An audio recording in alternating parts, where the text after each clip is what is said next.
I hope आप सभी अच्छे होंगे और अपनी तैयारी में लगे होंगे। बेसिकली क्या है, अभी हमारे 2-3 एग्ज़ाम आने वाले हैं, यूपी पीसीएस और आपका ईपीएफओ और वीडियो। तो कई सारे स्टूडेंट जो हैं वो रिवीजन कर रहे होंगे, तो मैंने सोचा क्यों ना यहाँ पे ये आई दृष्टि का जो घटना चक्र है वो आपके साथ क्या शेयर करूँ और इसकी क्लास लेके आऊँ।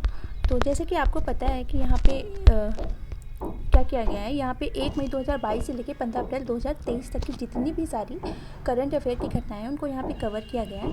तो इस प्रकार से ये जो हमारा पीडीएफ है ये हमारे आने वाले सभी एग्ज़ाम के लिए, वो चाहे हमारा यूपी पीसीएस हो, वीडियो हो, आरओ हो या फिर हमारा ईपीएफओ हो, कोई भी एग्ज़ाम होगा तो उसकी दृष्टि से बहुत ही महत्वपूर्ण रहने वाला है।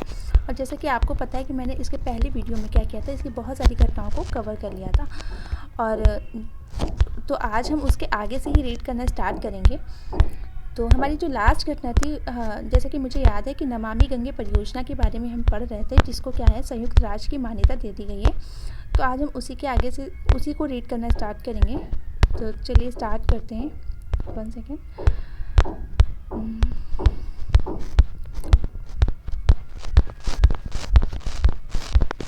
हाँ, तो आज हमें यहाँ से रीड करना है।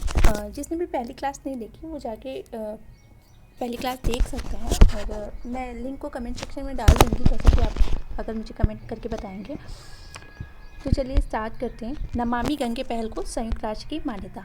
नमामि गंगे परियोजना जो है वो हमारी कैसी परियोजना है, वो एक नमामि गंगे जो कार्यक्रम है, यहाँ पे हम देख सकते हैं एकीकृत संरक्षण मिशन है, जिसे कब स्टार्ट किया गया था? जून 2014 में स्टार्ट किया गया था। किसने स्टार्ट किया था? केंद्र सरकार द्वारा हमारे नरेंद्र मोदी जी ने स्टार्ट किया था।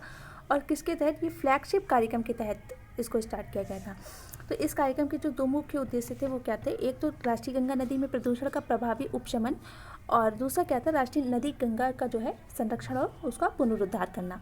अब ये जो योजना है वो केंद्र सरकार के ही वित्त पर पूरी तरीके से 100% जो है केंद्र सरकार के वित्त पर आधारित कार्यक्रम है। मूलतः जो हमारी जून 2014 में स्टार्ट की गई थी, उस जो गंगा नदी का ये नमामि गंगे कार्यक्रम की अवधि थी वो 2014 से लेकर 31 मार्च 2021 तक निर्धारित थी। हालांकि भविष्य में इस कार्यक्रम की जरूरत, क्योंकि ऐसा तो है नहीं कि एक बार गंगा नदी का पुनरुद्धार हो गया और साफ सफाई हो गई तो फिर आगे वो काम नहीं होगा। तो ये कार्यक्रम क्या है, ऐसा फील किया गया कि इसको आगे और ले जाना चाहिए।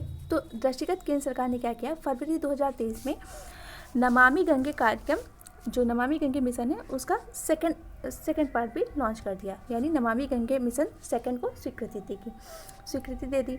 यह मिशन अब जो है इसकी जो अवधि है ये 2026 तक प्रभावी रहेगा। अब हम देखेंगे यहाँ पे कि 13 दिसंबर 2022 को संयुक्त राष्ट्र ने गंगा नदी पुनरुद्धार जो नमामि गंगे कार्यक्रम है, इस पहल को क्या किया? प्राकृतिक विश्व को पुनर्जीवित करने वाली विश्व की 10 विश्व शीर्ष पुनर्स्थापन फ्लैगशिप जो पहल है,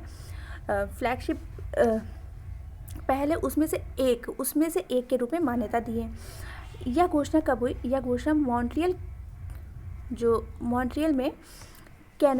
मॉन्ट्रियल कनाडा में आयोजित जैव विविधता पर अभिसमय के पक्षकारों के सम्मेलन की जो 15वीं बैठक हुई है अभी, यानी COP15, उसके भाग 2 के दौरान की गई। नमामि गंगे सहित कुल 10 पहलों को संयुक्त राष्ट्र विश्व पुनर्स्थापन फ्लैगशिप पहल घोषित किया गया है। इस घोषणा के कारण ये पहले संयुक्त राष्ट्र के प्रोत्साहन, सलाह और वित्तीयन हेतु योग्य हो जाएंगे। ये पहले संयुक्त राष्ट्र कार्यक्रम किसके योग्य हो जाएंगे? संयुक्त राष्ट्र के प्रोत्साहन, सलाह तथा वित्तीयन हेतु योग्य हो जाएंगी। और ये जो पहले हैं ये क्या होगा? ये संयुक्त राष्ट्र पर्यावरण कार्यक्रम यूनेप जिसको बोलते हैं, एवं संयुक्त राष्ट्र खाद्य एवं कृषि संगठन यानी FAO द्वारा क्या है समन्वित एक वैश्विक आंदोलन पारिस्थितिकी तंत्र कैसी योजना है? वैश्विक आंदोलन पारिस्थितिकी तंत्र पुनर्स्थापन पर संयुक्त राष्ट्र दशक के बैनर के तहत क्या की गई है? चयनित की गई है। किसके तहत? यूनेप और FAO के। अब जैसा कि हमें ज्ञात है कि संयुक्त राष्ट्र पारिस्थितिकी तंत्र पुनर्स्थापन दशक की जो अवधि है वो कब से कब तक है? 2021 से वर्ष 2030 तक है। तो ये भी याद रखने वाला, ये भी पॉइंट हम नोट कर लेंगे कि संयुक्त राष्ट्र जो पारिस्थितिकी तंत्र है उसका पुनर्स्थापन दशक जो है उसकी अवधि कितनी है? 2021 से लेकर 2030 तक की है। अब हम देखेंगे अपना नेक्स्ट घटना की तरफ जाएंगे। तो यहाँ पे गुजरात एवं हिमाचल प्रदेश की जो विधानसभा चुनाव 2022 में अभी हुए हैं तो उनके बारे में पढ़ेंगे। तो गुजरात की जो 14वीं विधानसभा के कार्यकाल, अभी जो इसके पहले थी वो कौन से नंबर की थी, 14वीं।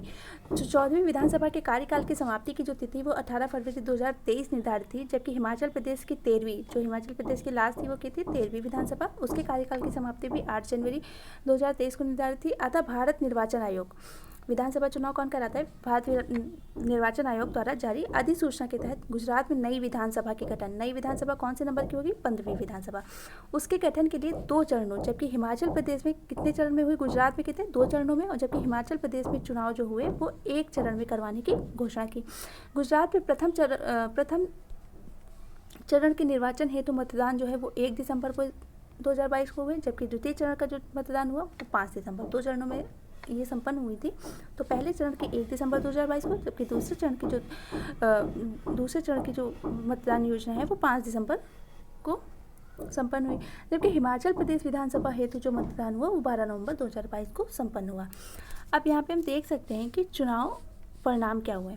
तो गुजरात का जो चुनाव परिणाम है वो क्या हुआ, संसदीय एवं विधानसभा निर्वाचन क्षेत्रों के परिसीमन आदेश 2008 के अनुसार गुजरात विधानसभा में कुल 182 सीटें हैं। तो गुजरात विधानसभा में कितनी सीटें हैं, 182 सीटें हैं। ये सीटों से बहुत ही क्वेश्चन बनता है, तो याद रखेंगे गुजरात विधानसभा में कितनी सीटें हैं, 182 सीटें। इसमें से 13 सीटें जो हैं वो अनुसूचित जातियों के लिए, एससी के लिए, तथा 27 सीटें जो हैं वो अनुसूचित जनजातियों के लिए क्या है, आरक्षित हैं। गुजरात विधानसभा चुनाव 2022 में कुल 64.33% का क्या हुआ, मतदान हुआ। अब इस मतदान में 8 दिसंबर 2022 को गुजरात विधानसभा 2022 के परिणाम घोषित हुए, और परिणाम के अनुसार सत्तारूढ़ भारतीय जनता पार्टी है ना, अभी सत्ता में है ना, तो सत्तारूढ़ भारतीय जनता पार्टी भाजपा के राज्य विधानसभा में एक बार पुनः बहुमत की प्राप्ति हुई। गुजरात विधानसभा चुनाव में यह भाजपा की लगातार कौन सी 7वीं बार जीत थी, लगातार 7 बार से जीत रही गुजरात विधानसभा में। उल्लेखनीय है कि गुजरात में भाजपा सर्वप्रथम मार्च 1995 में सत्ता में आई थी। और क्या हुआ, वर्ष 2022 के चुनाव में कुल 182 सीटों में से जो भाजपा को कितनी सीटें मिली, 156 सीटें मिली, और 156 सीटों पर विजय प्राप्त हुई। और इस प्रकार से क्या हुआ कि गुजरात विधानसभा में के चुनाव जो है उसके इतिहास में किसी पार्टी द्वारा सर्वाधिक सीटें जीतने का रिकॉर्ड किसके पास है, भाजपा के पास है। वर्ष 2022 के चुनाव के माध्यम से गुजरात की राजनीति में आम आदमी पार्टी किसका प्रवेश हुआ, आम आदमी पार्टी का प्रवेश हुआ। राज्य में पहली बार चुनाव लड़ते हुए आम आदमी पार्टी 5 सीटें जीतने में सफल रही, और इसी के तहत क्या हुआ, इसको राष्ट्रीय दल का दर्जा भी प्राप्त हो चुका है। 12 दिसंबर 2022 को भूपेंद्र पटेल ने गुजरात के मुख्यमंत्री के रूप में शपथ ली है। तो हम याद रखेंगे कि गुजरात के जो मुख्यमंत्री हैं वो कौन है, भूपेंद्र पटेल। 20 दिसंबर 2022 को बनासकांठा जिले के जो थराद निर्वाचन क्षेत्र से भारतीय जनता पार्टी के विधायक हैं शंकर चौधरी, वो नवगठित जो है 15वीं विधानसभा गुजरात के क्या है, अध्यक्ष चुने गए हैं। अब नेक्स्ट यहाँ पे गुजरात जो चुनाव है उनके परिणामों के बारे में दिया गया है कि किसको कितनी सीटें मिली। तो देख सकते हैं हम, हमारी जो बीजेपी है, बीजेपी को 156 सीटों के साथ बीजेपी ने क्या किया, जीत हासिल की, और कांग्रेस को 17, आम आदमी पार्टी को 5, समाजवादी पार्टी 1 और निर्दलीय 1। इस प्रकार से यहाँ पे चुनाव संपन्न हुए। अब चुनाव परिणाम जो है वो हिमाचल प्रदेश में देखेंगे कि हिमाचल प्रदेश में क्या चुनाव परिणाम रहे। तो हिमाचल प्रदेश में जैसे कि हमें पता है कि चुनाव जो है एक ही चरण में संपन्न हो गया है। तो संसदीय विधानसभा निर्वाचन क्षेत्र के परिसीमन आदेश 2008 के अनुसार क्या हुआ, हिमाचल प्रदेश विधानसभा में कुल कितनी सीटें हैं, 68 सीटें हैं। और इसमें से क्या हुआ, इसमें से 17 सीटें जो है अनुसूचित जाति के लिए तथा 3 सीटें अनुसूचित जनजाति के लिए आरक्षित हैं। सीटें हम याद रखेंगे कि हिमाचल प्रदेश विधानसभा में कितनी सीटें हैं, 68 सीटें। विधानसभा चुनाव में 2022 में क्या हुआ, 75% मतदान हुआ। हिमाचल प्रदेश के विधानसभा निर्वाचन इतिहास में यह दर्ज है कि अब तक का क्या हुआ, सर्वाधिक, अब की बार क्या हुआ, सर्वाधिक मतदान यहाँ पे दिया गया। विश्व के सबसे ऊंचे मतदान जो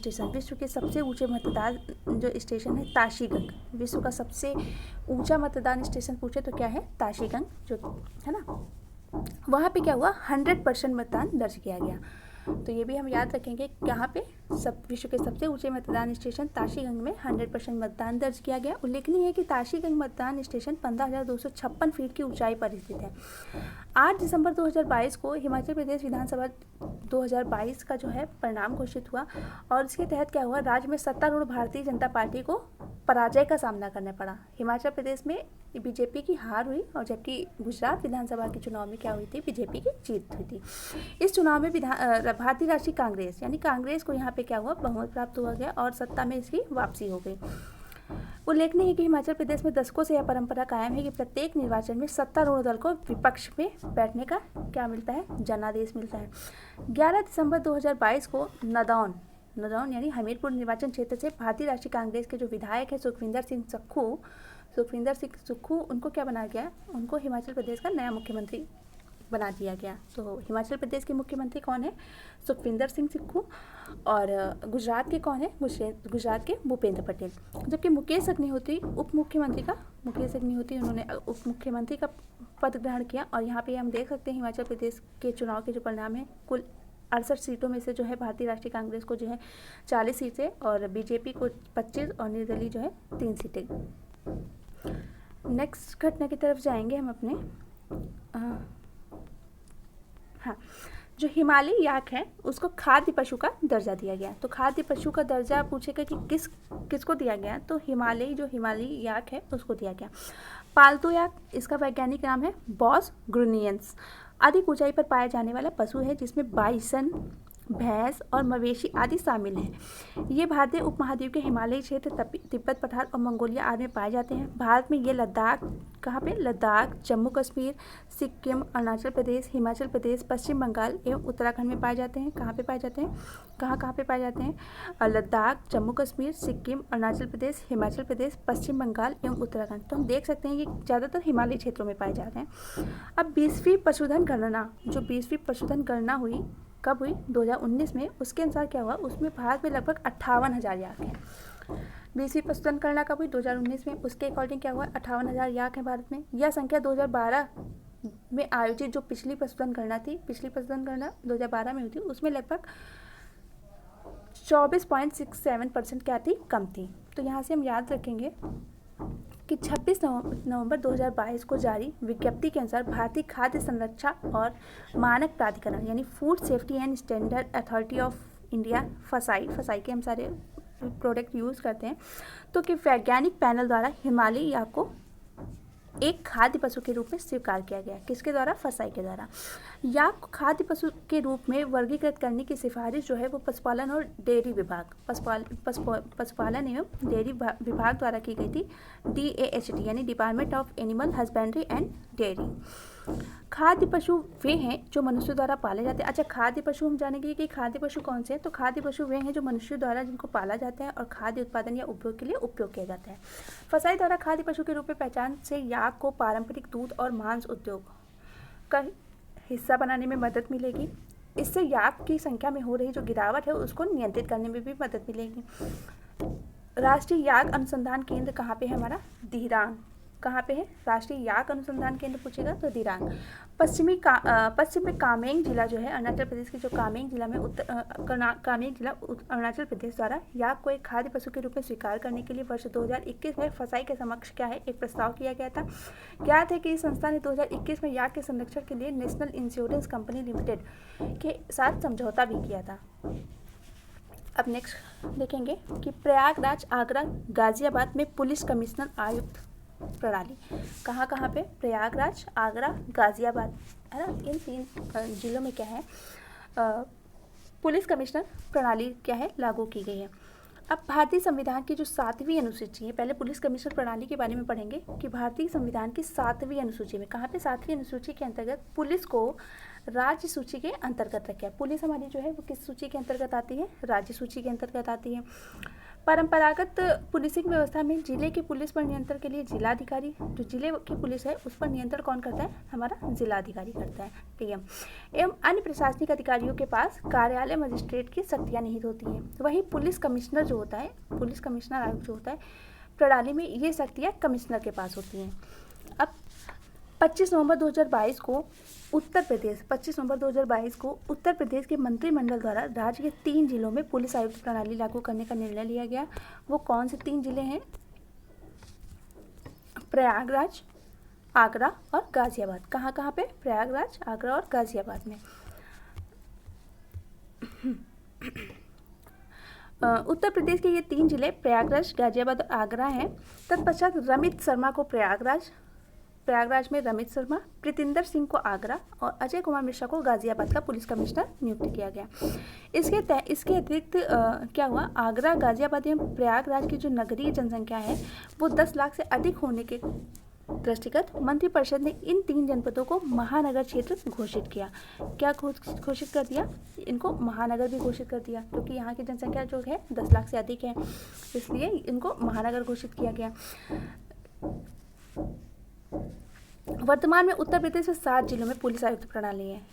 इसके पहले 3 में थी, अभी क्या हो गई? 7 में हो गई है। वो 7 जिले हम देख लेंगे कौन कौन से हैं। तो वो 7 जिले हैं हमारा लखनऊ, गौतम बुद्ध नगर, कानपुर, वाराणसी, गाजियाबाद, आगरा और प्रयागराज। यहाँ पे क्या है? यहाँ पे पुलिस आयुक्त प्रणाली लागू है। नेक्स्ट क्वेश्चन, हम अपनी घटना की तरफ जाएंगे। तो स्टैचू ऑफ प्रॉस्पेरिटी ये किसका है? ये कैंपेगौड़ा फर्स्ट यानी कैंपेगौड़ा प्रथम जो है विजयनगर साम्राज्य के अधीन 16वीं शताब्दी के एक सामंतवादी कौन थे? शासक थे। कौन? कैंपेगौड़ा। इन्हें ही स्थानीय रूप से नाड प्रभु, स्थानीय रूप से क्या बोलते थे? स्थानीय लोग जो वहाँ के थे वो इनको क्या बोलते थे? नाड प्रभु, कैंपेगौड़ा के नाम से जाना जाता था। इन्हें आधुनिक बेंगलोर यानी जो वर्तमान में बेंगलुरु है उसका संस्थापक माना जाता था। तो आधुनिक बेंगलुरु का संस्थापक कौन है? कैंपेगौड़ा या फिर नाड प्रभु कैंपेगौड़ा को माना जाता था। अब यहाँ पे देखेंगे कि 11 नवंबर 2022 को प्रधानमंत्री नरेंद्र मोदी ने बेंगलुरु में श्री नाड प्रभु कैंपेगौड़ा की प्रतिमा का अनावरण किया। किसका? नाड प्रभु कैंपेगौड़ा का। किसने किया? प्रधानमंत्री नरेंद्र मोदी ने। कहाँ पे? बेंगलुरु में। यह प्रतिमा बेंगलुरु अंतर्राष्ट्रीय हवाई अड्डे के परिसर में स्थित है। जो कैंपेगौड़ा अंतर्राष्ट्रीय हवाई अड्डा हमारा कहाँ है? बेंगलुरु में। उसी के परिसर में क्या है? स्थित है। इस प्रतिमा को क्या बोलते हैं? Statue of prosperity. तो स्टैचू ऑफ प्रॉस्पेरिटी कहाँ है? हमारा बेंगलुरु में है। और ये जो बेंगलुरु अंतर्राष्ट्रीय हवाई अड्डे है उसी के परिसर में स्थित है। और ये किसकी प्रतिमा है? ये नाड प्रभु कैंपेगौड़ा की प्रतिमा है। नाड प्रभु कैंपेगौड़ा की जो कांस्य प्रतिमा है ये ब्रॉन्ज स्टैचू है। इस ब्रॉन्ज स्टैचू है और इसकी ऊंचाई जो है 108 फीट है। इस प्रतिमा के निर्माण में 98 टन कांस्य और 120 टन इस्पात का उपयोग किया गया है। इस प्रतिमा के जो शिल्पकार हैं वो कौन है? रामवी सुतार हैं। रामवी सुतार। उल्लेखनीय है कि जो श्री सुतार हैं इन्होंने गुजरात में स्थित जो विश्व की सबसे ऊंची प्रतिमा है जिसकी ऊंचाई कितनी है? 182 मीटर, स्टैचू ऑफ यूनिटी किसकी है? सरदार वल्लभ भाई पटेल जी की, उसको भी डिज़ाइन किया था। स्टैचू ऑफ प्रॉस्पेरिटी को world book record, statue of prosperity. अब यहाँ पे स्टैचू की बात हो रही है तो 1-2 स्टैचू के बारे में पढ़ लेंगे। तो स्टैचू ऑफ जो प्रॉस्पेरिटी है उसको world book of records London में शामिल किया गया है। इस प्रतिमा के नाम किसी शहर के संस्थापक की पहली और सबसे ऊंची कांस्य प्रतिमा होने का रिकॉर्ड दर्ज है। किसके? स्टैचू ऑफ प्रॉस्पेरिटी के। अब स्टैचू ऑफ बिलीफ के बारे में पढ़ेंगे। तो स्टैचू ऑफ बिलीफ इसको मैंने देखा हुआ है, मैं गई थी तो मैंने इसको देखा था। तो 29 अक्टूबर 2022 को राजस्थान में विश्व में भगवान शिव की सबसे ऊंची प्रतिमा वर्ल्ड टालेस्ट शिवा स्टैचू जो है उसका लोकार्पण किया गया। यह प्रतिमा राजस्थान के राजसमंद जिले के नाथद्वारा नगर में स्थित है। इस प्रतिमा को स्टैचू ऑफ बिलीफ यानी विश्वास स्वरूपम के नाम से जाना जाता है। इस प्रतिमा की जो ऊंचाई है वो कितनी है? 369 फीट यानी 112.47 मीटर है। इस प्रतिमा में भगवान शिव को ध्यान यानी मेडिटेशन की मुद्रा में जो है बैठे हुए दिखाया गया है। इस प्रतिमा के निर्माण में 3000 टन इस्पात तथा लोहे और 2.5 लाख टन जो है कंक्रीट एवं बालू का उपयोग किया गया है। Next statue of peace. तो स्टैचू ऑफ पीस जो है हमारा वो क्या है? 16 नवंबर 2020 को प्रधानमंत्री नरेंद्र मोदी ने स्टैचू ऑफ पीस का अनावरण किया। यह किसकी है? यह जैनाचार्य श्री विजय वल्लभ सुरीश्वर जी महाराज की प्रतिमा है। इन प्रतिमा की ऊंचाई जो है 151 इंच है। यह प्रतिमा जो है अष्टधातु से बनी हुई है। इसमें तांबा जो है मुख्य घटक है। यह कहाँ पे है? ये प्रतिमा पाली, राजस्थान के जो राजस्थान में पाली है उसमें जैतपुरा स्थित विजय वल्लभ साधना केंद्र में स्थापित है।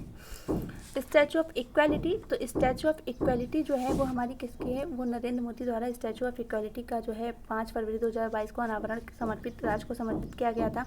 स्टैचू ऑफ इक्वालिटी जो है वो 11वीं सदी के जो महान दार्शनिक और चिंतक हैं श्री संत रामानुजाचार्य जी, उनकी प्रतिमा है। यह प्रतिमा कहाँ पे है? ये शमशाबाद, हैदराबाद, तेलंगाना है ना, शमशाबाद में है और स्थित त्रिदंडी चिन्नाजियर स्वामी आश्रम में स्थित है। कहाँ पे? त्रिदंडी चिन्नाजियर स्वामी आश्रम में स्थित है, हैदराबाद में। स्टैचू ऑफ इक्वालिटी को हिंदी में समता की मूर्ति है ना। स्टैचू ऑफ बिलीफ को जैसे कि बोलते हैं ना विश्वास स्वरूपम, वैसे स्टैचू ऑफ इक्वालिटी को बोलते हैं समता की मूर्ति। इस प्रतिमा की ऊंचाई जो है 216 फीट है। यह प्रतिमा पंच लोह यानी 5 धातुओं का संयोजन, 5 धातुओं का संयोजन से निर्मित है। ये धातुएं कौन कौन सी हैं? स्वर्ण, चांदी, तांबा, पीतल और जस्ता। स्वर्ण, चांदी, तांबा, पीतल, जस्ता। स्टैचू ऑफ इक्वालिटी क्या है? वो बैठी हुई मुद्रा में है। विश्व की दूसरी सबसे ऊंची प्रतिमा है। थाईलैंड में स्थित ग्रेट बुद्धा है ना, कहाँ पे है? थाईलैंड में ग्रेट बुद्धा को बैठी हुई मुद्रा में विश्व की सबसे ऊंची प्रतिमा माना जाता है। तो विश्व की सबसे ऊंची प्रतिमा जो है वो थाईलैंड में जो ग्रेट बुद्धा की है बैठी हुई मुद्रा में, तो उसको सबसे ऊंची प्रतिमा माना जाता है। और स्टैचू ऑफ इक्वालिटी को जो है बैठी हुई मुद्रा की जो विश्व की सबसे दूसरी ऊंची प्रतिमा माना जाता है। इस प्रतिमा की ऊंचाई कितनी है? 302 और स्टैचू ऑफ इक्वालिटी की जो ऊंचाई है वो 216 फीट है। आगे बात करेंगे स्टैचू ऑफ डिग्निटी के बारे में बात करेंगे। तो स्टैचू ऑफ डिग्निटी जो है अक्टूबर 2022 को क्या हुआ?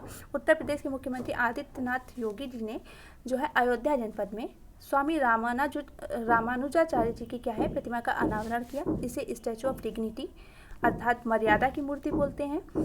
और यह प्रतिमा हैदराबाद में स्थापित स्वामी रामानुजाचार्य की 216 फीट ऊंची प्रतिमा जो है स्टैचू ऑफ इक्वालिटी उसी की छोटी प्रतिकृति है, यानी स्मॉल रेप्लिका है उसी का। स्टैचू ऑफ पीस ये कहाँ पे है? तो स्टैचू ऑफ पीस जो है वो जुलाई 2022 में गृह मंत्री, जो हमारे केंद्रीय गृह मंत्री हैं अमित शाह, उन्होंने श्रीनगर एवं जम्मू कश्मीर में स्थापित स्वामी रामानुजाचार्य की प्रतिमा का अनावरण किया।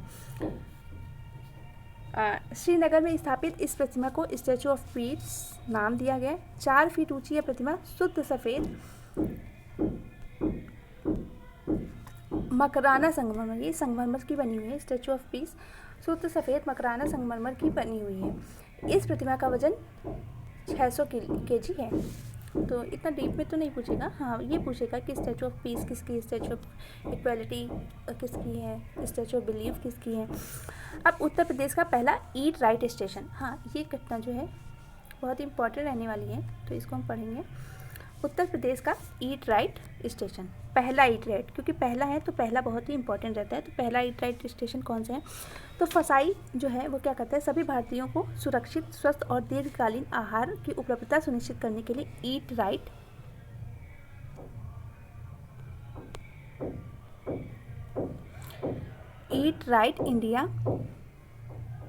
राइट इंडिया नामक आंदोलन संचालित कर रहा है। ईट राइट इंडिया की टैगलाइन जो है सही भोजन बेहतर जीवन।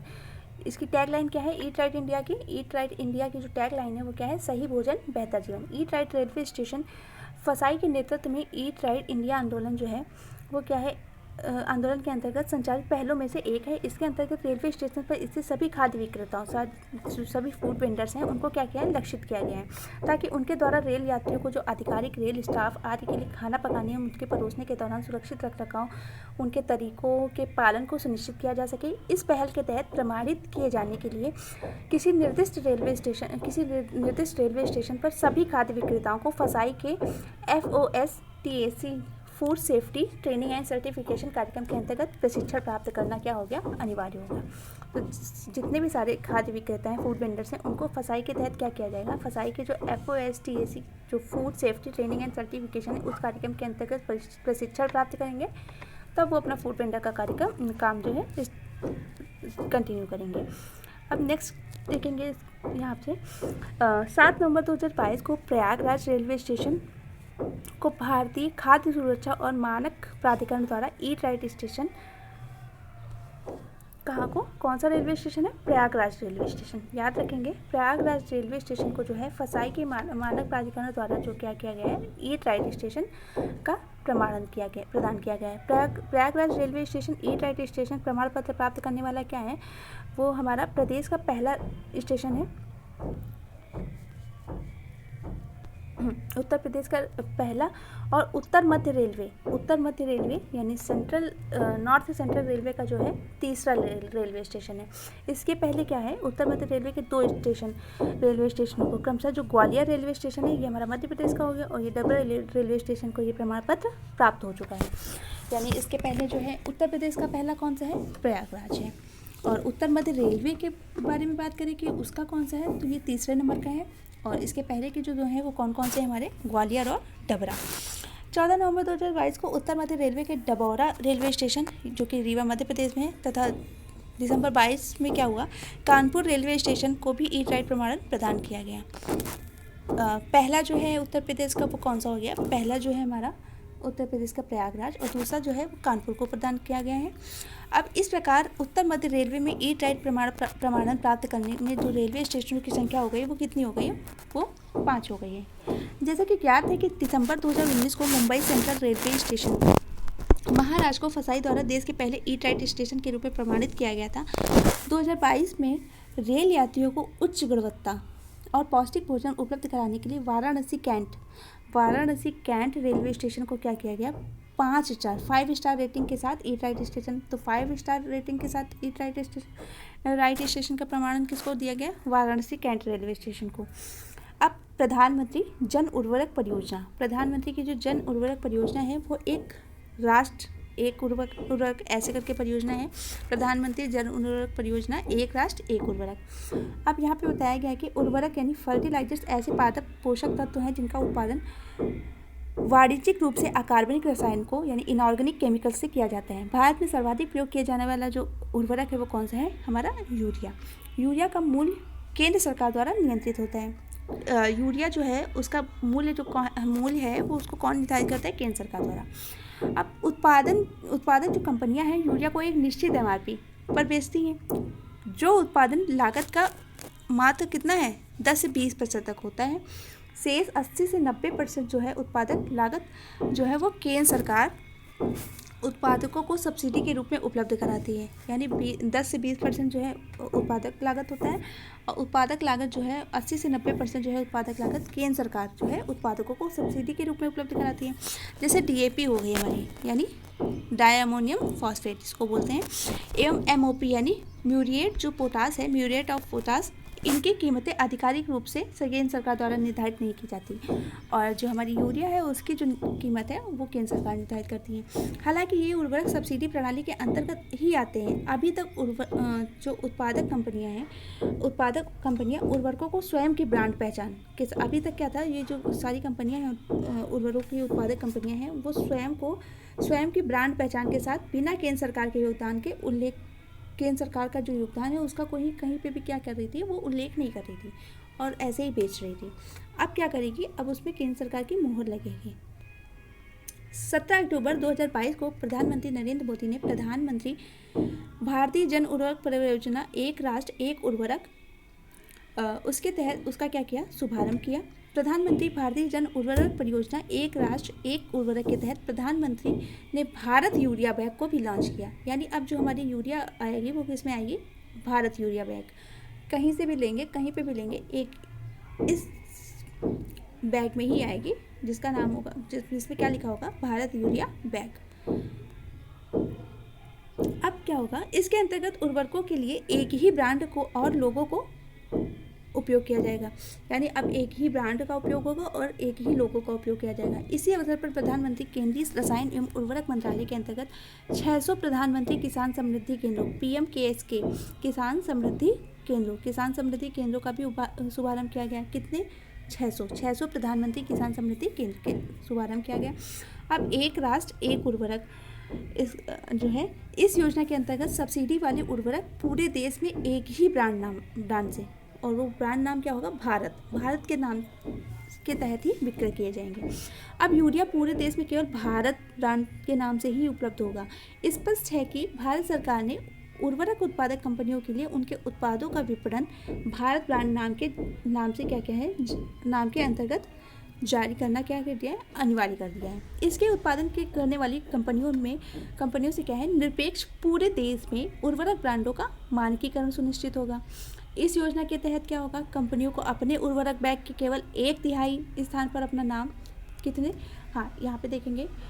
इस योजना के तहत क्या होगा कि जो कंपनियां क्या करेंगी, अपना जो उर्वरक बैग है, अपने उर्वरक बैग में केवल 1/3 स्थान पर अपना नाम, लोगो, अन्य प्रासंगिक जो उत्पाद संबंधी जानकारी है उसको प्रदर्शित करेंगे।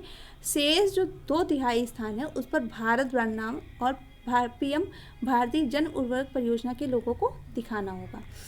यूरिया डाई अमोनियम फॉस्फेट यानी DAP, म्यूरेट ऑफ पोटास और nitrogen phosphorus potassium, urea di ammonium phosphate DAP और MOP नाइट्रोजन फॉस्फेट पोटेशियम आदि के लिए एकल ब्रांड नाम क्रमशः Bharat urea, Bharat DAP, Bharat MOP, Bharat NPK आदि प्रयुक्त होगा।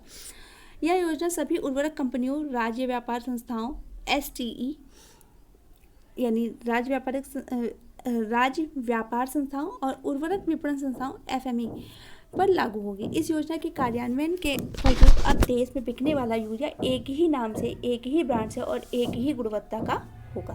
नेक्स्ट की तरफ चलेंगे हम, पब्लिक अफेयर्स इंडेक्स 2022।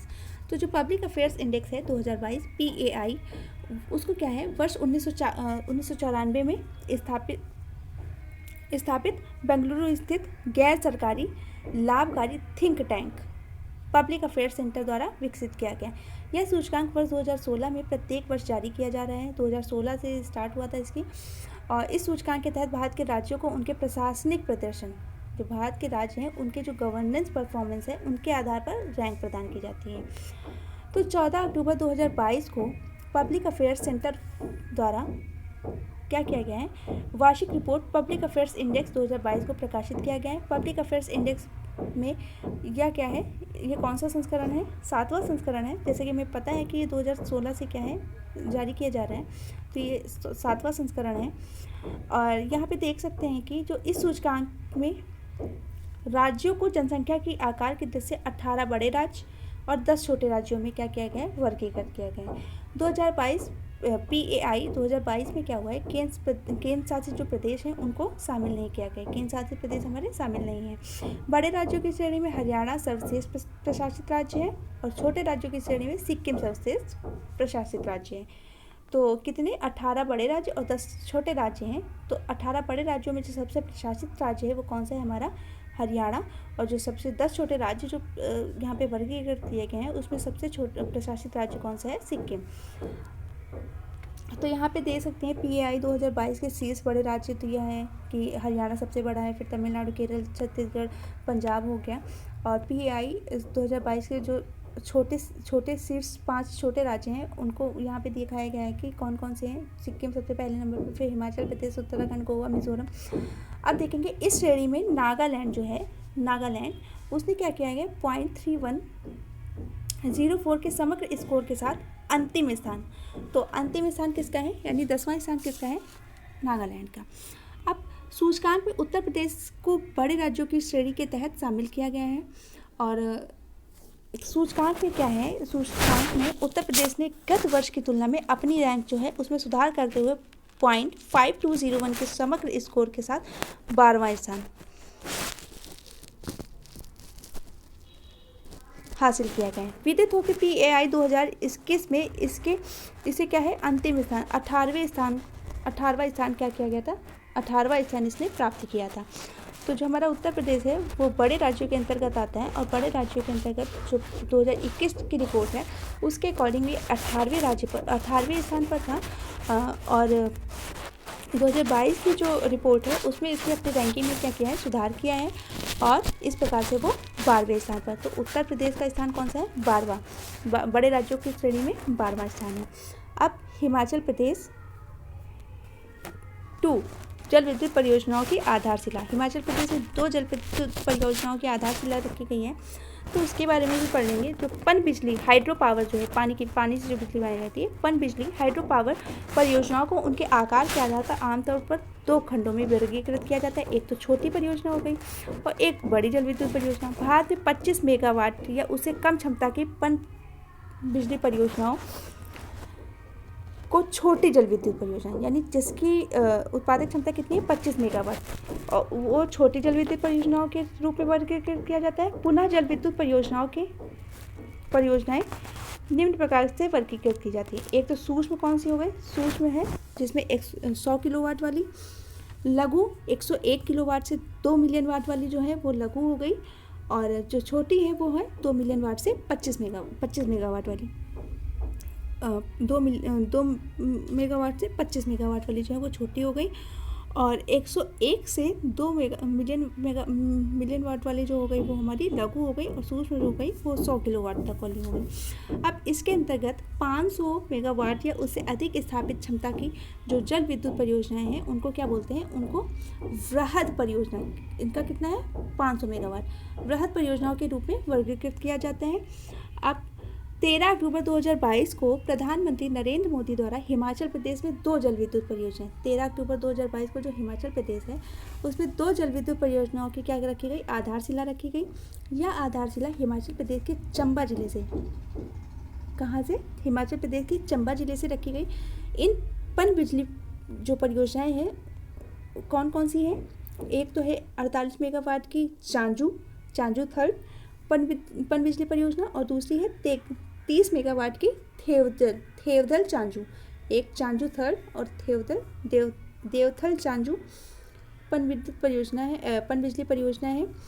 अब प्रधानमंत्री कार्यक्रम PMO के अनुसार क्या है, इन दोनों परियोजनाओं से वार्षिक 270 मिलियन यूनिट, कितनी, 270 मिलियन यूनिट से अधिक, 70 मिलियन यूनिट से अधिक जो है, 270 मिलियन यूनिट से अधिक बिजली का उत्पादन होगा। चांजू थर्ड जो है जल विद्युत परियोजना, यह परियोजना हिमाचल प्रदेश के चंबा जिले में दंतोई गांव में के निकट है।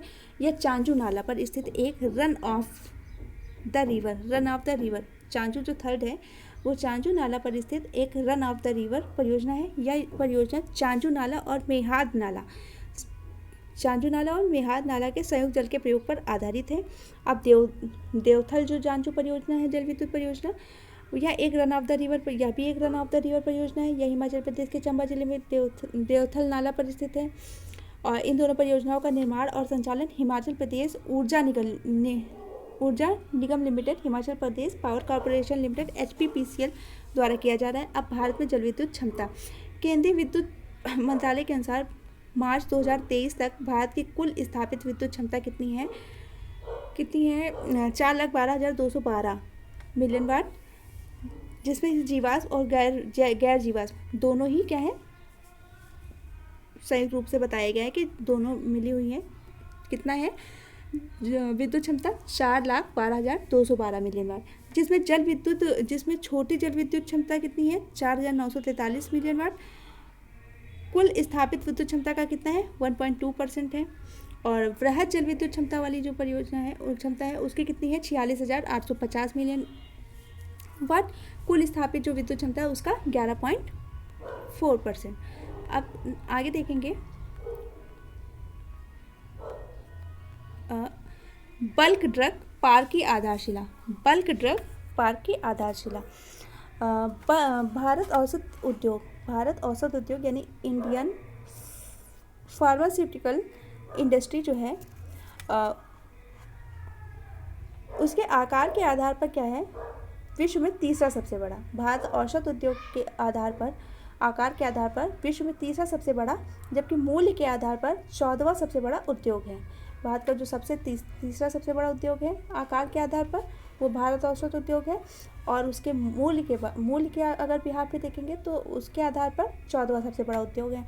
विश्व भर में निर्यात किए जाने वाली कुल औषधियों दवाओं में भारत का योगदान कितना है, 3.5% है।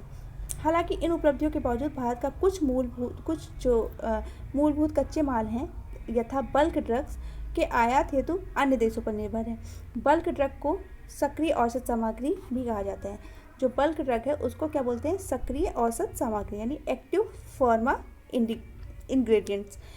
यह दवाओं के लिए एक प्रमुख घटक होते हैं जो इन्हें वांछित चिकित्सकीय क्या है प्रभाव प्रदान करते हैं। 13 अक्टूबर 2022 को प्रधानमंत्री नरेंद्र मोदी द्वारा हिमाचल प्रदेश के ऊना में बल्क ड्रग पार्क की आधारशिला, कहाँ पे है बल्क ड्रग पार्क की आधारशिला कहाँ रखी गई? हिमाचल प्रदेश के ऊना में। हिमाचल प्रदेश के ऊना में किसने रखी? प्रधानमंत्री नरेंद्र मोदी ने। और ध्यातव्य जैसे कि ज्ञात है कि बल्क ड्रग जो है इसकी आधारशिला गुजरात के भरूच जिले स्थित जंबूसर में रखी गई थी। 10 अक्टूबर 2022 को कहाँ रखी गई? गुजरात के भरूच जिले में, भरूच जिले के जंबूसर में। और 13 अक्टूबर 2022 को हिमाचल प्रदेश के ऊना में। 1 सितंबर 2022 को औषध विभाग ने बल्क ड्रग पार्कों को बढ़ावा देने के लिए योजना के तहत 3 राज्यों कहाँ पे? हिमाचल प्रदेश, गुजरात, आंध्र प्रदेश में बल्क ड्रग पार्कों की स्थापना को सैद्धांतिक मंजूरी दी थी। तो सबसे पहले गुजरात में हुई, फिर हिमाचल प्रदेश में हुई, अब आंध्र प्रदेश में होगी, आंध्र प्रदेश में। और यह देश में बल्क ड्रग विनिर्माण को सहायता देने के लिए शुरू की गई एक प्रमुख पहल है। योजना के अंतर्गत क्या हुआ? बल्क ड्रग पार्कों की स्थापना के लिए उपयुक्त 3 राज्यों को वित्तीय सहायता भी प्रदान की जाएगी। कौन कौन से राज्य? हिमाचल प्रदेश, गुजरात और हिमाचल प्रदेश, गुजरात और आंध्र प्रदेश।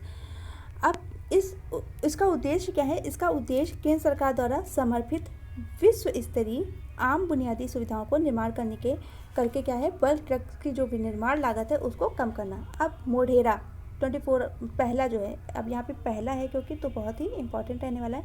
मोढेरा 24/7 सौर ऊर्जा संचालित गांव है। कौन सा है? मोढेरा। अब ये कहाँ का है? मोढेरा जो गांव है वो गुजरात के मेहसाणा जिले में स्थित एक गांव है। यह गांव यहाँ स्थित सूर्य मंदिर है वो यहीं पे है। कहाँ पे? मोढेरा गांव में। कहाँ पे? गुजरात के मेहसाणा जिले में। सूर्य मंदिर जो है यहीं पे है। यह मंदिर रूपेण नदी की सहायक नदी, ये जो सूर्य मंदिर है गुजरात में, वो रूपेण नदी की सहायक नदी जो है पुष्पावती के तट पर स्थित है। इस मंदिर का निर्माण 1026 से 27 ईस्वी पूर्व चालुक्य वंश के जो राजा भीम प्रथम थे उनके शासन के दौरान किया गया था। उल्लेखनीय है कि मोढेरा जो गांव है, मोढेरा गांव को मोढेरापुरा एवं मुंडेरा आदि नामों से भी जाना जाता है। अब 9 से 11 अक्टूबर 2022 के मध्य जो प्रधानमंत्री नरेंद्र मोदी ने गुजरात का दौरा किया, इस यात्रा के दौरान मोढेरा को भारत का पहला 24 घंटे सौर ऊर्जा से संचालित गांव घोषित किया। तो 24 घंटे जो है सौर ऊर्जा से संचालित गांव कौन सा हो गया? मोढेरा। ये कहाँ का है? गुजरात का। प्रधानमंत्री ने मोढेरा स्थित सूर्य मंदिर में हेरिटेज लाइटिंग का भी उद्घाटन किया था। जो गुजरात के मोढेरा में स्थित जो सूर्य मंदिर है उसमें हेरिटेज लाइटिंग का भी क्या किया था? उद्घाटन किया था। इस प्रकार यह मंदिर भारत का पहला ऐसा विरासत स्थल बन गया है जो पूर्णतः सौर ऊर्जा द्वारा संचालित है। सूर्य मंदिर और पूरे गांव को सौर ऊर्जा के माध्यम से संचालित करने वाला ये अपनी तरह की एक पहली परियोजना है। और इस गांव में भू आधारित यानी ग्राउंड माउंटेड जो 6 मिलियन वाट है क्षमता का एक सौर ऊर्जा संयंत्र स्थापित किया गया है। गांव की सभी आवासीय एवं सरकारी इमारतों की छत पर सौर पैनल लगाए गए हैं। उल्लेखनीय कि मोढेरा का सौरीकरण जो है वो सूर्य ग्राम परियोजना के तहत मोढेरा का जो सौरीकरण जो सोलराइजेशन ऑफ मोढेरा है वो सूर्य ग्राम यानी सन विलेज परियोजना के तहत किया गया है। इस परियोजना के माध्यम से मोढेरा भारत का प्रथम शुद्ध नवीनीकरण ऊर्जा उत्पादक गांव बन गया है। कौन सा? मोढेरा। यह पहला ऐसा गांव है जहां सौर ऊर्जा संचालित अत्याधुनिक इलेक्ट्रिक वाहन चार्जिंग स्टेशन है। भारत की पहली ग्रिड संबद्ध MWH स्तरीय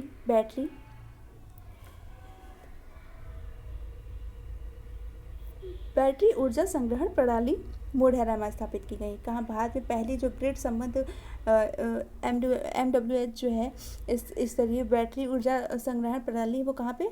मोढेरा में स्थापित की गई है। नेक्स्ट की तरफ चलेंगे हम अपने स्वच्छता ही सेवा 2022 और सुजलम 1.0 तथा 2.0 अवार्ड। स्वच्छता ही सेवा 2022 सुजलम 1.0 और 2.0 अवार्ड। अब ये किसको दिया गया? यहाँ पे पढ़ेंगे। स्वच्छता ही सेवा देश में स्वच्छता का स्तर बनाए रखने के लिए जनता द्वारा श्रमदान देने वाला एक क्या है? पाक्षिक अभियान है, यानी फोर्टनाइटली अभियान है। और पाक्षिक अभियान है श्रमदान देने वाला। इस अभियान का आयोजन प्रतिवर्ष कब है? 15 सितंबर से 2 अक्टूबर के दौरान किया जाता है। 100 दिवसीय सुजलम अभियान को केंद्रीय जल शक्ति मंत्रालय, सुजलम जो कार्यक्रम है वो किसने? केंद्रीय जल शक्ति मंत्रालय द्वारा 25 अगस्त 2021 को आरंभ किया गया था। इस अभियान का उद्देश्य 1 मिलियन सोख्ता गड्ढों, जो सोक पिट्स होते हैं, सोख्ता गड्ढों के निर्माण और अन्य धूसर ग्रे वाटर प्रबंधन गतिविधियों के माध्यम से ग्रामीण स्तर पर अधिक से अधिक ODF प्लस गांवों का सृजन करना था। सुजलम 1.0 अभियान का लक्ष्य 15 फरवरी 2022 को पूर्णतः प्राप्त कर लिया गया, क्योंकि इस दौरान घरेलू एवं सामुदायिक स्तर पर 1 मिलियन से अधिक सोख्ता गड्ढों का निर्माण किया जा चुका है। और सुजलम 1.0 के अंतर्गत किए गए कार्य की गति को जारी रखने के लिए सुजलम 2.0, अब क्योंकि 1.0 की जो अवधि है वो समाप्त हो चुकी थी, लेकिन इस कार्यक्रम को और आगे ले जाना चाहिए, इसलिए सुजलम 2.0 को लॉन्च किया गया है। सुजलम 2.0 अभियान सामुदायिक एवं संस्थागत स्तरीय दूसरा जल प्रबंधन परिसंपत्तियों के निर्माण पर केंद्रित है। अब क्या बताया गया है कि 2 अक्टूबर 2022 को स्वच्छ भारत दिवस 2022 के अवसर पर क्या किया गया? स्वच्छता ही सेवा 2022 सुजलम 1.0 और 2.0 के तहत सर्वश्रेष्ठ प्रदर्शन करने वाले राज्य केंद्रशासित प्रदेशों को पुरस्कृत किया गया है। इसके अतिरिक्त ठोस एवं तरल अपशिष्ट प्रबंधन के नवाचार प्रौद्योगिकी हेतु स्टार्टअप ग्रैंड चैलेंज के विजेताओं की भी घोषणा की गई। स्टार्टअप ग्रैंड चैलेंज स्वच्छता ही सेवा 2022 शीर्ष राज्य और केंद्रशासित प्रदेश के बारे में यहाँ बताया गया है। तो शीर्ष राज्य कौन है? कर्नाटक, बिहार, फिर लक्षद्वीप। तो शीर्ष 3 राज्य कौन से हैं? कर्नाटक, बिहार, लक्षद्वीप। और सुजलम के जो शीर्ष राज्य हैं उसमें कौन? सुजलम 1.0 में जो आ गए वो कौन है? मध्य प्रदेश, महाराष्ट्र, तेलंगाना, उड़ीसा, तमिलनाडु थे। और 2.0 में कर्नाटक, तेलंगाना, उड़ीसा, मध्य प्रदेश और पश्चिम बंगाल है। तो इस प्रकार से हम देख सकते हैं 1.0 का जो पुरस्कार प्राप्त करता प्रथम राज्य था मध्य प्रदेश था, 2.0 का जो है वो कर्नाटक है। और स्वच्छता ही सेवा कार्यक्रम के अंतर्गत जिनको पुरस्कृत किया गया है वो कौन से राज्य हैं? कर्नाटक, बिहार और लक्षद्वीप। नेक्स्ट, अब स्टार्टअप ग्रैंड चैलेंज की बात की गई थी। तो इसमें क्या किया गया है? इसमें विषय राज्य और हमारा राज्य क्षेत्र हो गया, एजेंसी का नाम, रैंक किसको? प्रथम रैंक जो मिली है वो जिला परिषद भिवानी को मिला है। ये कहाँ पे है? हरियाणा में। इसका जो विषय था वो क्या था? गंदला जल प्रबंधन यानी ग्रे वाटर मैनेजमेंट जो है हरियाणा के जिला परिषद भिवानी को उसको फर्स्ट रैंक मिली है। किसमें? स्टार्टअप ग्रैंड चैलेंज के अंतर्गत। और जो इसी प्रकार के फर्स्ट रैंक पे 3 राज्य हैं। 3 राज्य कौन कौन से? हरियाणा, कर्नाटक और महाराष्ट्र। हरियाणा में गंदला जल प्रबंधन कार्यक्रम को मिला और जैव अपशिष्ट प्रबंधन के मामले में कर्नाटक को मिला, और Govardhan galvanising organic bio agro इसके अंतर्गत महाराष्ट्र को मिला। नेक्स्ट की बात करेंगे स्वच्छ सर्वेक्षण ग्रामीण 2022 के बारे में हम लोग बात करेंगे।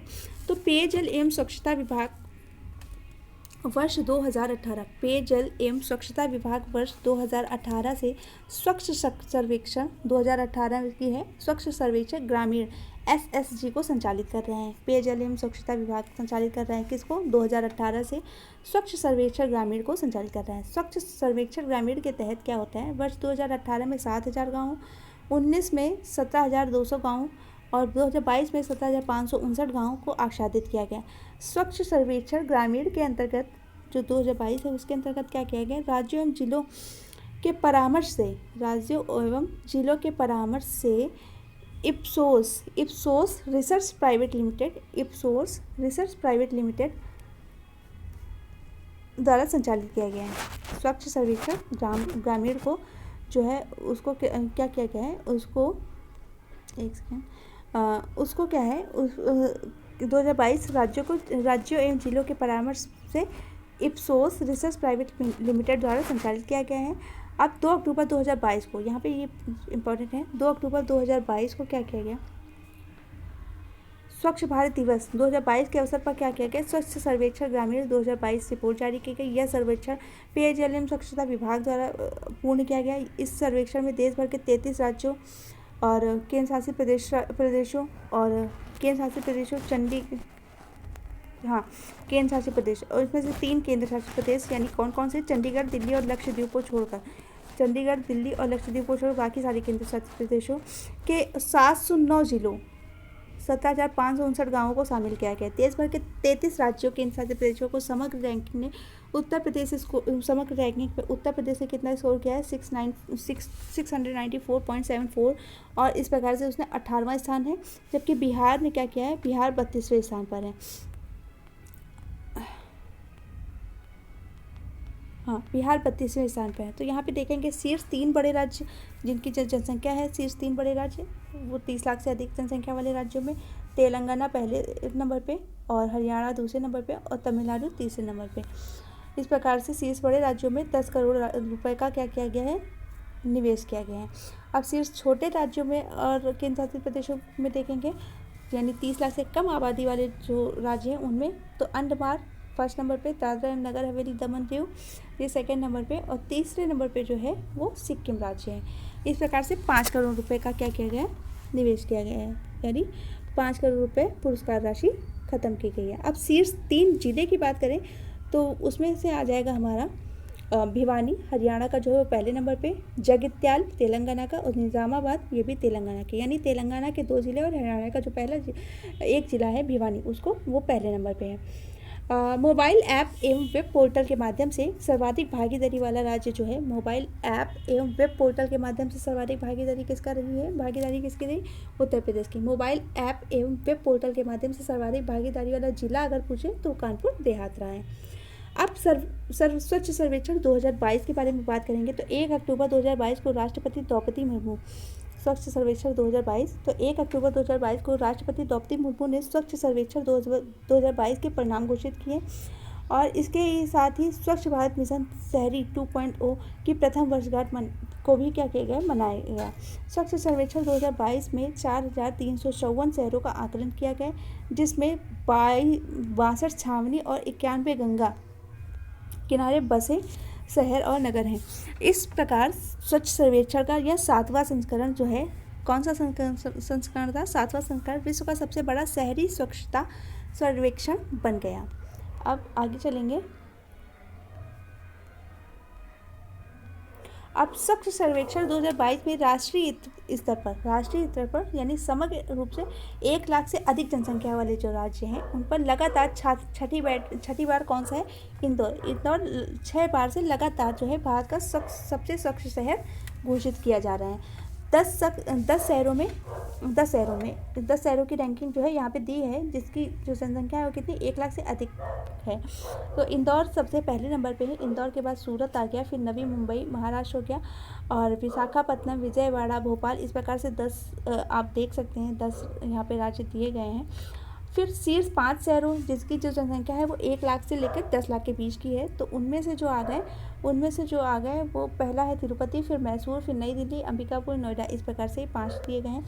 इस श्रेणी में ईटानगर जो अरुणाचल प्रदेश है ना, 1 लाख से 10 लाख के बीच की आबादी वाले राज्यों की श्रेणी में जो ईटानगर है अरुणाचल प्रदेश, उसको अंतिम स्थान यानी 382वां स्थान प्राप्त हुआ है। अब शीर्ष 5 राज्य कौन कौन से हो गए? तो शीर्ष 5 राज्य यानी 100 शहरी निकायों से कम वाले जो हैं वो कौन से हैं? त्रिपुरा, झारखंड, उत्तराखंड, हिमाचल प्रदेश और हरियाणा। और 100 शहरी स्थानीय निकायों से अधिक वाले में अगर हम देखेंगे तो मध्य प्रदेश पहले नंबर पर, फिर छत्तीसगढ़, फिर महाराष्ट्र, फिर तेलंगाना और पंजाब। इस प्रकार से हम ये देख सकते हैं। तो 100 शहरी स्थानीय निकायों में अधिक की श्रेणी वाले जो राज्य हैं उसमें उत्तर प्रदेश का कौन सा स्थान है? उत्तर प्रदेश का 10वां स्थान है। अब नेक्स्ट की तरफ चलेंगे हम अपने 10 लाख से अधिक जनसंख्या श्रेणी में 20 शहरों में प्रदेश के 4 शहरों को स्थान प्राप्त हुआ है, जिसमें से गाजियाबाद जो हमारा है वो 12वें नंबर पे है, मेरठ जो है 15वें नंबर पे। 20 शहरों में से 4 जो है वो उत्तर प्रदेश के हैं। कौन कौन से हैं? गाजियाबाद 12वें नंबर पे, मेरठ 15वें नंबर पे, प्रयागराज 16वें और लखनऊ जो है वो 17वें नंबर पे शामिल है। इस श्रेणी में वाराणसी का जो स्थान है वो 21वां है, आगरा का 23वां और कानपुर का 29वां स्थान है। यानी 20 शहरों में है 20 शहरों में 4 शहर उत्तर प्रदेश के उन्होंने स्थान लिया है, और जो वाराणसी है वो 21वें स्थान पे, फिर 23वें पे आगरा है और 29वें पे कानपुर है। नेक्स्ट, भारत पर्यटन सांख्यिकी 2022। 27 सितंबर 2022 को विश्व पर्यटन दिवस के अवसर पर भारत के उपराष्ट्रपति कौन है? जगदीप धनखड़। उन्होंने भारत पर्यटन सांख्यिकी 2022 इंडियन टूरिज्म स्टैटिस्टिक्स 2022 जो है उस रिपोर्ट को जारी किया। ये आंकड़े पर्यटन मंत्रालय के अधीन वार्षिक आधार पर जारी किए जाते हैं। इस रिपोर्ट का 63वां जो संस्करण है, यह कौन सा है? 63वां संस्करण है। और यह रिपोर्ट अंतर्गामी और बहिर्गामी पर्यटन के माध्यम से विदेशी मुद्रा आय, घरेलू और विदेशी पर्यटन यात्राओं आदि से संबंधित महत्वपूर्ण इन प्रासंगिक सूचनाएं उपलब्ध कराती हैं। अब वर्ष 2021 में भारत जो है वो 7 मिलियन अंतर्राष्ट्रीय पर्यटक, 2021 में 7 मिलियन अंतर्राष्ट्रीय पर्यटक आए, जिसमें से 1.52 मिलियन जो है वो विदेशी रहे हैं और 5.48 मिलियन जो है वो अप्रवासी NRIs थे, अप्रवासी भारतीय थे, NRIs। वर्ष 2020 की तुलना में 2021 में भारत में अंतर्राष्ट्रीय पर्यटक आगमन जो है 10.6% की क्या हुई? वृद्धि दर्ज हुई। क्योंकि 2020 के टाइम पे क्या था? कोरोना था, तो इस टाइम पे ये जो जनसंख्या थी वो कम थी। पर्यटन आगमन में 10.6% की क्या, इस प्रकार से हम देख सकते हैं कि जो पर्यटन आगमन है उसमें 10.6% का क्या हुई? वृद्धि दर्ज की गई। अब वर्ष 2021 में भारत में विदेशी पर्यटन आगमन शीर्ष 5 देश कौन कौन से हैं? तो यहाँ से आए सबसे ज़्यादा US से, फिर बांग्लादेश से, फिर UK से, और फिर कनाडा से, फिर नेपाल से। इस प्रकार से यहाँ पे जो पर्यटक के रूप में आए तो सबसे ज़्यादा कहाँ से आए थे? US से। अब वर्ष 2021 के दौरान भारतीय नागरिकों के लिए 5 शीर्ष गंतव्य, यानी सबसे शीर्ष गंतव्य भारतीय जो नागरिक है वो कहाँ गए? तो संयुक्त राष्ट्र अमीरात, USA, कतर, ओमान, UK।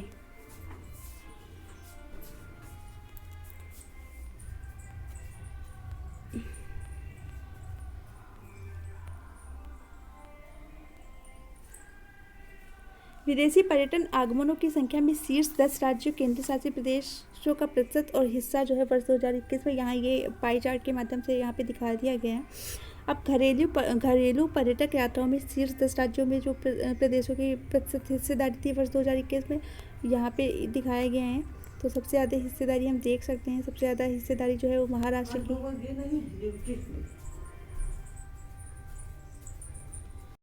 अब यहाँ पे हम देखेंगे भारत भ्रमण वर्ष 2023। 31 जनवरी 2023 को केंद्रीय पर्यटन मंत्रालय द्वारा भारत भ्रमण वर्ष 2023 जो है विजिट इंडिया ईयर 2023 पहल को लॉन्च किया गया। भारत भ्रमण वर्ष 2023 ये एक पहल है, किसकी है? केंद्रीय पर्यटन मंत्रालय की। उल्लेखनीय है कि पर्यटन मंत्रालय वर्ष 2023 को भारत भ्रमण वर्ष के रूप में मना रहा है। इस पहल के अंतर्गत क्या किया गया है? जो देश के विभिन्न पर्यटक स्थलों के महत्व को प्रदर्शित करने के लिए भारत की जो अंतर्देशीय यात्रा है, इनबाउंड ट्रैवल, वहाँ पे ध्यान केंद्रित किया गया है। PM श्री योजना, अब PM श्री योजना जो है वो हमारी क्या है? वो जो मिड डे मील योजना है उसी के तहत है। तो 7 सितंबर 2022 को प्रधानमंत्री नरेंद्र मोदी की अध्यक्षता में केंद्रीय मंत्रिमंडल ने एक नई केंद्र प्रायोजित योजना PM schools for rising India को मंजूरी दी है। और यहाँ पे देखेंगे कि इस योजना का कार्यान्वयन जो है वो 5 वर्षों की अवधि 2022-23 से लेकर 2026-27 के दौरान किया जाना प्रस्तावित है। PM श्री योजना छात्रों के संज्ञानात्मक विकास, जो PM श्री योजना है वो किसके लिए? छात्रों के संज्ञानात्मक विकास यानी कॉग्निटिव डेवलपमेंट के लिए गुणवत्तापूर्वक शिक्षा प्रदान करेंगे। साथ ही 21वीं सदी के लिए महत्वपूर्ण कौशल से युक्त समग्र और पूर्ण विकसित व्यक्तियों का निर्माण कर और उनका पोषण करने का प्रयास करेंगे। PM श्री स्कूलों में शिक्षा प्रदान करने के लिए एक आधुनिक, परिवर्तनकारी और समग्र, अच्छा वो PM पोषण योजना है, समग्र तरीका होगा। अब PM श्री जो स्कूल्स हैं वो देश भर में 14,500 से अधिक स्कूलों के विकास के लिए नई योजना है। PM श्री जो स्कूल्स योजना है वो देश भर में क्या है? 14,500 से अधिक स्कूलों के विकास के लिए एक नई योजना है। इसके तहत केंद्र सरकार, राज्य, केंद्र शासित प्रदेश सरकार, स्थानीय निकाय द्वारा प्रबंधित कुछ चयनित जो मौजूदा स्कूल हैं उनको सुदृढ़ बनाया जाएगा। ये आदर्श स्कूल ये स्कूल जो है वो आदर्श नमूना स्कूलों के रूप में कार्य करेंगे और राष्ट्रीय शिक्षा नीति 2022 के सभी घटकों को प्रदर्शित करेंगे। साथ ही अपने निकटवर्ती अन्य स्कूलों को मार्गदर्शन परामर्श प्रदान करेंगे। पीएम श्री स्कूलों को ग्रीन स्कूलों के रूप में भी विकसित किया जाएगा। इसके तहत जो है पर्यावरण अनुकूल पहलुओं जैसे सौर पैनलों, एलईडी लाइट्स और प्राकृतिक खेती युक्त पोषण वाटिका, अपशिष्ट प्रबंधन यानी वेस्ट मैनेजमेंट इत्यादि को शामिल किया जाएगा। इसके तहत क्या पर्यावरण अनुकूल पहलुओं को जैसे कि सौर पैनल, एलईडी लाइट्स, प्राकृतिक खेती युक्त पोषण वाटिका, अपशिष्ट प्रबंधन इत्यादि को शामिल किया जाएगा। एक स्कूल गुणवत्ता आकलन फ्रेमवर्क SQAF यानी स्कूल क्वालिटी असेसमेंट फ्रेमवर्क का विकास किया जाएगा, जिसमें परिणामों के मापन के लिए जो है प्रमुख प्रदर्शन संकेतकों का उल्लेख होगा। पीएम श्री स्कूलों को समग्र शिक्षा KVS यानी केंद्रीय विद्यालय संगठन और NVS नवोदय विद्यालय समिति के उपलब्ध मौजूदा प्रशासनिक ढांचे के माध्यम से क्या किया जाएगा, लागू किया जाएगा।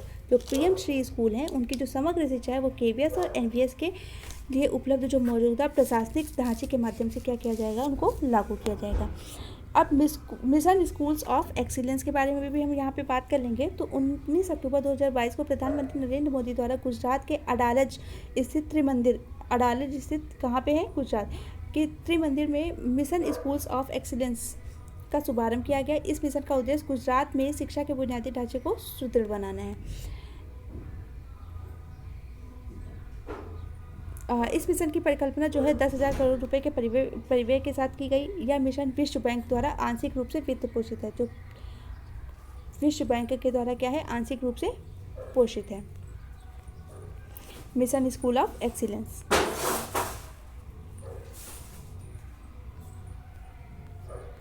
अब हम देखेंगे नमस्ते योजना।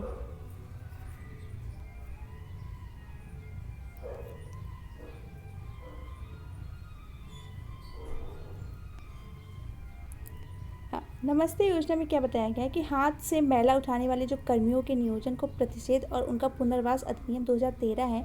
The prohibition of employment as manual scavengers and their rehabilitation act जो 2013 है वो 6 दिसंबर 2013 से प्रभावी है। यह अधिनियम अस्वच्छ शौचालयों के निर्माण, रखरखाव और हाथ से मैला ढोने या नालों एवं सेप्टिक टैंकों की जोखिमपूर्ण सफाई में किसी व्यक्ति के नियोजन का प्रतिषेध करता है। उपयुक्त प्रावधानों के बावजूद अभी भी व्यक्तियों को बिना किसी सुरक्षा उपकरणों के, सुरक्षा सावधानियों के नालों एवं सेप्टिक टैंकों की सफाई हेतु नियोजित किया जा रहा है। आवासन एवं शहरी कार्य मंत्रालय द्वारा यह सुनिश्चित किया गया है कि सभी भारतीय शहर जो है मार्च 2024 तक स्वयं की सफाई मित्र सुरक्षित घोषित करें। स्वयं को सफाई मित्र सुरक्षित घोषित करें।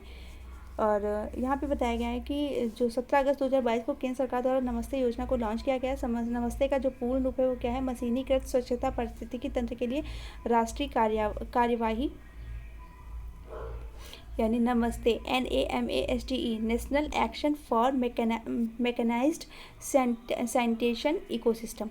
यह एक केंद्रीय क्षेत्र की योजना है और यह योजना सामाजिक न्याय एवं अधिकारिता मंत्रालय और आवासन एवं शहरी कार्य मंत्रालय की एक संयुक्त पहल है। किसके संयुक्त, सामाजिक न्याय एवं अधिकारिता मंत्रालय और आवासन एवं शहरी कार्य मंत्रालय की संयुक्त पहल है। नमस्ते योजना के वर्तमान चरणों में 500 शहरों अमृत शहरों को कवर करते हुए शामिल किया गया है। इस योजना को 360 करोड़ के परिव्यय के साथ 4 वर्षों की अवधि के लिए अनुमोदित किया गया है।